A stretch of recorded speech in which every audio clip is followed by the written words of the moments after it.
MP সাহেবের 30% বুঝাই দিয়েছেন কি? না 30% না, আমরা মিটিংয়ে বসলাম তো আপনার 1003টা টোকন আপনি বুঝাই দিবেন। আচ্ছা বিনা ভোটের এমপি যখন ছিল তাদেরকে তো সুন্দরভাবে বুঝাই দিয়েছেন, আমরা কিন্তু বিনা ভোটে হই নাই, অতীত কিন্তু ভুলি নাই।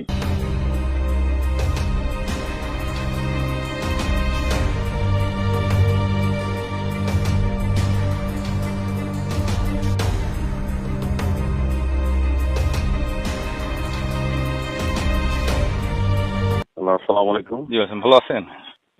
মজাতি চেয়ারম্যান বিপ্লব ভাই বলছেন? জি জি আমার তো আবার চিনেন না, চিনবেনও না। হ্যাঁ দেখছি হয়তো ভাই, বিধান না, একটু না, আগে দেখি। কথা বললো তো, যে কথা বললো। হ্যাঁ ঠিক না না, আপনি আমাকে দেখেনও নাই হয়তো। আচ্ছা আচ্ছা। দেখেনও নাই, যাই হোক, আপনি এমপি সাহেবের 30% আমাদের দেখতে বুঝাই দিয়েছেন কি? না 30% না, আমরা মিটিংয়ে বসলাম তো আপনার বিধানদার কাছ থেকে পুঁজি নিয়েছিলাম, একদম পুঁজি দিতে। আমাদেরটা নিয়ে আপনারা মিটিং করবেন কেন? না মিটিংয়ে আপনাদের দলীয় বা একজন ব্যক্তিত্ব লাগে তো, আমরা না। দেখে নিয়েছিলাম।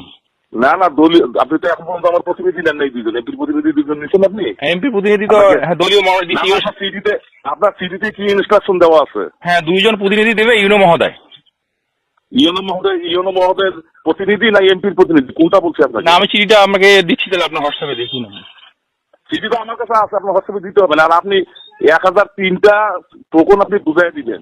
আচ্ছা বিনা ভোটের এমপি যখন ছিল তাদেরকে তো সুন্দরভাবে বুঝাই দিয়েছেন, আমরা কিন্তু বিনা ভোটে হই নাই, অতীত কিন্তু ভুলি নাই। না বিনা ভোটে বলতে কি, আমাদের এর আগে 400 কোটি নাম ছিল আমাদের। না না, কৈটারি সেন্টারের দৃশ্য আমি সবুজ ভুলি নাই, কিন্তু আমরা আমরা হয়তো প্রতিহিংসার রাজনীতি করি না, এখানে অন্যায়কে আমরা প্রশ্রয় দেবো, এটা কিভাবে ভাবেন আপনি? আপনি কিসের মিটিং করেন? আমাদের বরাদ্দ নিয়ে আপনি কিসের মিটিং করেন? আচ্ছা আপনি 1003টা আজকে বুঝাই দিবেন টোকন, আর সবুজকে চিনতে হবে না আপনার। আচ্ছা ঠিক। সবুজকে আপনার চেনা লাগবে না।